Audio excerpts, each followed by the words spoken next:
كلكم اتفرجتوا على الفيديو وبجد بشكركم من كل قلبي على كل كلمة حلوة اتبعتت لي، وكلامكم ده يعني انتوا مش متخيلين، وثقتكم فيا يعني انتوا مش متخيلين انا مبسوطة بيها ازاي.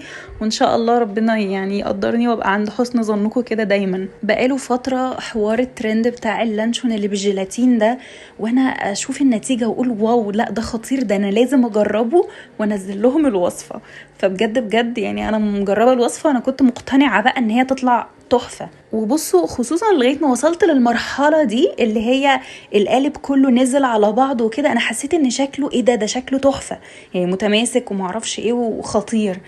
جيت بقى اول حاجه بدات تشككني في الموضوع اول قطعه للانشون، حسيت ان ايه من جوه كده الملمس مش لطيف، وايه يعني الشكل مش حلو. بس انا مستمرة، يعني انا مستمرة عشان انا اوريدي بصور، فعايزة ايه اطلع لكم احسن حاجة واحسن جودة. فطبعا انا مش هدوق دلوقتي، انا قلت اقطعه بقى عشان اخد صور ويبقى شكله حلو وكده، وانزل لكم الصور بتاعته في الاول. هنا برضو بدأت اشك اكتر، يعني لما لقيته بيعجن وبيلزق على السكينة بدأت ان انا ادهن السكينة زيت، قلت يمكن العيب مثلا يعني لازم ندهن السكينة.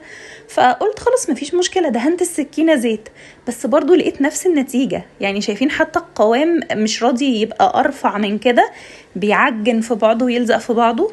مسافة بس ما سبته يعتبر ربع ساعة بره التلاجة، عايزة اقول لكم ان هو ساح بقى، يعني مش قادرة اوصف لكم حاجة بشعة قد ايه. هنا بقى عشان برضو اكمل التصوير حطيته في عيش فينو مع جبنة رومي، وعينكم ما تشوف الا النور بقى، انا دقته في المرحلة دي. هنا بقى اتصدمت صدمة عمري بجد بجد بجد، يعني هو لا طعم ولا قوام ولا اي حاجة ولا اي حاجة. شايفين اساسا معجن ازاي، بيلزق في السكينة ازاي.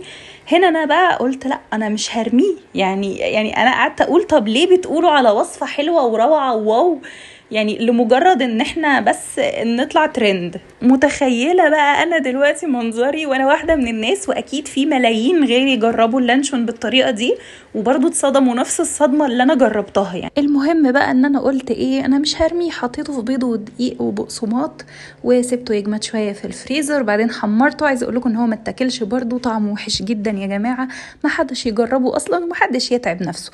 عارفين اللانشون اللي هو بيتعمل بالجبنة المثلثات والدقيق والبيض، عايزه اقول لكم ان هو روعة روعة روعة بالنسبة للي انا عملته ده، وبجد طعمه حلو يعني، وطعمه قريب جدا لللانشون احسن من اللي اتعمل ده. الخلاصة بقى ان انا استعوضت ربنا طبعا في الحاجات اللي انا استخدمتها وخلاص. كومنتات جات لي كتير اللي هو كنت ترميه للقطط، انا ما جاش في دماغي والله يا جماعة حوار القطط ده. واستنوا بقى نكمل باقي سلسلة باك تو سكول بتاعتنا.